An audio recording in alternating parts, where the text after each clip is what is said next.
ओम नमः शिवाय, जय महाकाल। आप सभी शिव भक्तों को मेरा नमस्कार। आप सभी को पता है कि आज है विजया एकादशी की बहुत ही विशेष तिथि।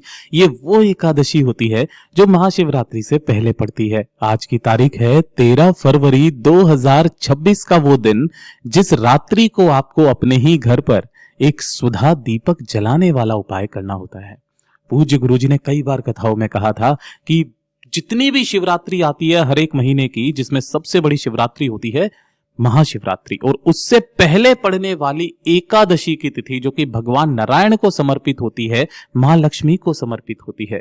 जिस घर में ये स्वधा दीपक जल जाता है महाराज, उस घर में कभी भी धन की कमी नहीं होती। वो जिस कामना से जो जीव अपनी हृदय की बात बोलकर इस उपाय को करता है, उसकी वो कामना महादेव तक जरूर पहुंचती है।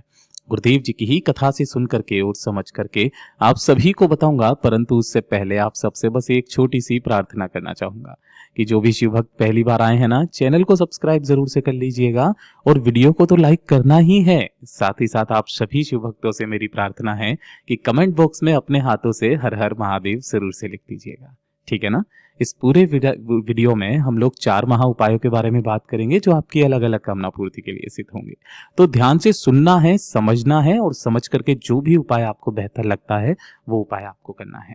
सबसे पहले बात करते हैं हमारे पहले वाले उपाय की, और पहला वाला जो उपाय है, आज की रात्रि आपको जो दीपक जलाने वाला उपाय करना होता है। पूज्य गुरुजी ने कहा था कि जब आपके घर में धन और पैसे को लेकर के समस्याएं चल रही हो, या फिर आप चाहते हैं आपके घर में कभी भी इन दोनों चीज की कभी कमी ना रहे, है ना, आपका व्यापार, दुकान, फैक्ट्री फले फूले, दिन दूनी रात चौगुनी आपकी तरक्की हो, आपके घर में कभी भी धन की आवक ना रखे, और साथ ही साथ मां लक्ष्मी का एक अंश आपके घर में हमेशा विराजित रहे, तो आज की रात्रि इस वाले उपाय को करना बिल्कुल भी मत भूलना। बेसिकली गुरुदेव ने कहा रात्रि को नहीं, शाम के बाद आप कभी भी कर सकते हैं। जैसे ही 6 साढ़े 6 बजे दिन ढलेगा ना, प्रदोष काल खत्म होने के पश्चात आप कभी भी इस उपाय को कर सकते हैं। गुरुदेव ने कहा कि इस वाले उपाय को 2 तरीके से किया जाता है कि अगर आपकी कोई मनोकामना है, कोई इच्छा है ना, तो उस मनोकामना पूर्ति के लिए तो आपको गोल दीपक बनाना है। लेकिन जब घर में धन, संपदा, वैभव की अपार वृद्धि के लिए जब हम लोग कामना करते हैं, तो हमें लंबी बाती का दीपक लगाया जाता है। तो आपको एक लंबी बाती का दीपक तैयार करना है, चाहे आप आटे का ले लो या मिट्टी का, कोई दिक्कत नहीं है। और इसी के साथ में आपको थोड़े से लेने होंगे, या तो आप चावल के दाने ले लो, या फिर आप गेहूं के दाने ले लो, या फिर आप हरा मूंग ले लो, कुछ भी आसन के तौर पर आपको कुछ भी इनमें से एक चुटकी ले लेना है। केवल ये एक दीपक और ये थोड़ी सी चीजें, इन्हें लेकर के आपके घर में जहां पर भी बेलपत्र का पेड़ है वहां पर आपको पहुंच जाना है। किस समय पर जाएंगे? शाम को 6:30 बजे के बाद, किसी भी समय पर। आप रात्रि को भी कर सकते हो, कोई दिक्कत नहीं है, लेकिन प्रदोष काल खत्म होने के बाद में, ठीक है ना। अब आपको क्या करना है, यहां पर पहुंच करके इस पेड़ के नीचे जो भी थोड़ी बहुत गंदगी वगैरह हो रही हो उसे अच्छे से साफ कर देना है, स्वच्छ कर करके सबसे पहले आपको वो आसन लगाना है जिसके लिए आप गेहूं, चावल, हरा मूंग लेकर के आए हो, वो आसन लगा देना। और आसन लगा देने के पश्चात इसी के ऊपर आपको क्या कर देना है, जो एक दीपक लेकर के आए हो लंबी बाती का, उस लंबी बाती के दीपक को इस तरीके से प्रज्वलित कर देना कि उसकी जो बाती का मुख रहे ना, इस चीज का ध्यान रखना, बाती का मुख वो पेड़ की तरफ में होना चाहिए, बेलपत्र की तरफ में, उससे विपरीत दिशा में मत रखना। अपनी कामना कह करके यहां पर इस दीपक को जलाना। दीपक को जलाने के पश्चात इस पेड़ के नीचे की जो भी मिट्टी है, चाहे आपने किसी गमले में ही क्यों ना लगाया हो, है ना, थोड़ी सी मिट्टी को आपको उठा लेना है, एक चुटकी के बराबर, ज्यादा नहीं है। और इसे लेकर के घर के अंदर जब आप आओगे तो थोड़ी सी मिट्टी को आप अपने घर की चौखट पर और बाकी मिट्टी को अपने घर के कोने कोने में, चारों कोनों में थोड़ा थोड़ा सा छीट देना। पूज्य गुरु जी ने कहा था कि इस घर में महाराज सदैव स्थायी लक्ष्मी का वास होता है। ये खुद महादेव जी ने कहा था शिव महापुराण के अंदर, जब महादेव ने मां लक्ष्मी और नारायण का विवाह करवाया था तो उससे प्रसन्न होकर के मां लक्ष्मी जी ने महादेव से कोई वरदान मांगने के लिए कहा था। महादेव ने काफी मना किया, लेकिन फिर भी मां लक्ष्मी जी नहीं मानी। तो अंत में महादेव ने यही कहा था कि जो एकादशी पड़े, जो प्रदोष पड़े, जो भी मासिक शिवरात्रि पड़े, उस दिन प्रदोष काल के बाद मां लक्ष्मी का एक अंश सदैव बेलपत्र पेड़ के नीचे विराजित रहेगा। और जो भी व्यक्ति उस बेलपत्र पेड़ के नीचे एक दीपक जला करके अपनी कामना बोल करके आएगा, हे लक्ष्मी, तुम्हारा एक अंश सदा उसके घर में विराजित रहेगा। और तभी से ये उपाय चलता हुआ आ रहा है। इस उपाय को करना बिल्कुल भी मत भूलना, बहुत अद्भुत और अचूक उपाय है। बात करते हैं दूसरे वाले उपाय की।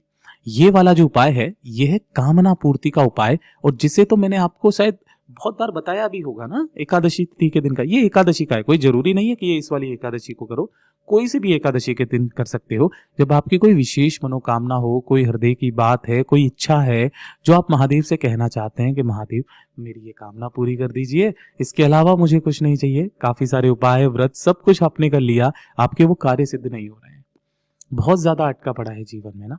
एक छोटा सा काम करना, आज की एकादशी तिथि के दिन में आपको लेने होंगे इस तरीके से 7 बेलपत्र जो कहीं से भी खंडित कटे फटे ना हो, ठीक है ना।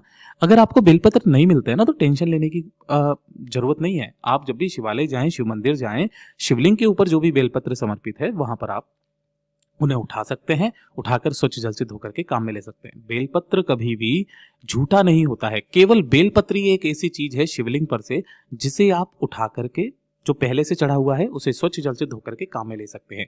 इसके अलावा अगर आप कोई फूल या शमी का पत्ता या किसी भी चीज को धोकर के चढ़ा देते हो ना, उसका फल आपके खाते में नहीं जाता है, जिसने उसे पहली बार चढ़ाया है उस जीव के खाते में जाता है और बार बार जाता है, ठीक है। तो आपको 7 बेलपत्र लेने हैं जो कहीं से भी खंडित कटे फटे ना हो। एक लोटा लेना है तांबे का। अब ध्यान से सुनना, वैसे तो गुरुदेव ने कहा था इसे किसी भी पवित्र नदी के जल से भरना। अब हमारे घरों में पवित्र नदी का जो जल है वो कौन सा है? गंगा जल है।